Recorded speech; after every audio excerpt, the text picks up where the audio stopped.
வணக்கம். திருவள்ளுவர் தம்முடைய திருக்குறளில் பாம்புகளை குறித்து 3 குறட்பாக்களில் கூறியுள்ளார். காமத்துப்பாலில் அலர் அறிவுறுத்தல் என்ற அதிகாரத்தில் கண்டது மன்னும் ஒரு நாள் அலர் மன்னும் திங்களை பாம்பு கொண்டற்று என்ற குறளிலே பாம்பு வருகிறது.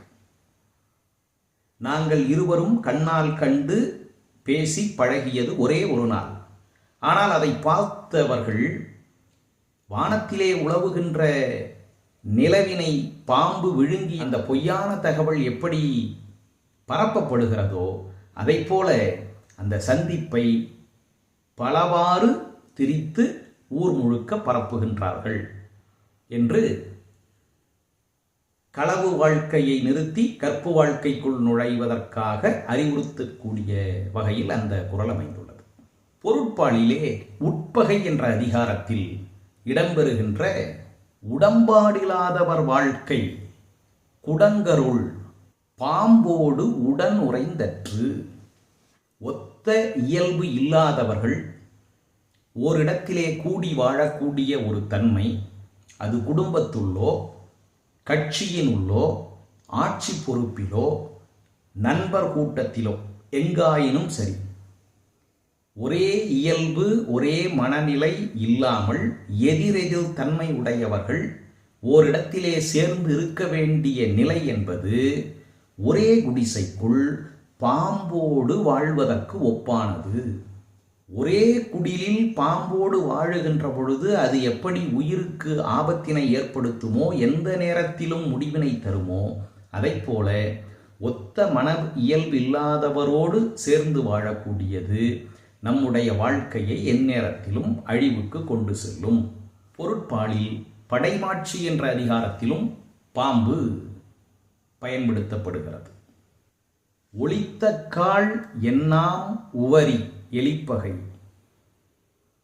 நாகம் உயிர்ப்ப கெடும்.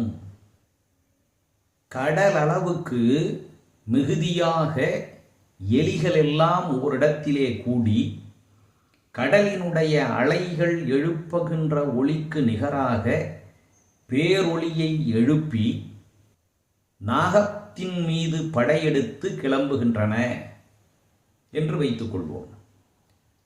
அளவு கடலளவு, அத்தனை எலிகளும் சேர்ந்து எழுப்பக்கூடிய ஒளி பேரொளி.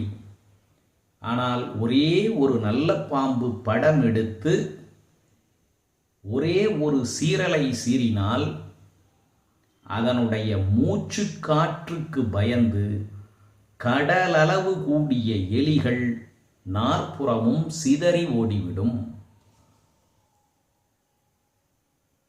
போர் வன்மையும் பயிற்சியும் இல்லாதவர்கள் எண்ணிக்கையில் பலராக இருந்தாலும்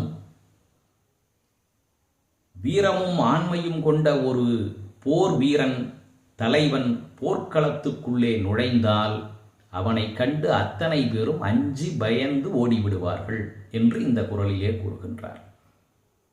2 குறளிலே பாம்பு என்று பொதுப்படையாக கூறியவர் இந்த குறளிலே நாகம் என்று குறிப்பிட்டு கூறுகின்றார். அது நல்ல பாம்பு என்பதால் அந்த பாம்புக்கு மட்டும் தனித்துவம் கொடுத்தார் போலும். நன்றி, வணக்கம்.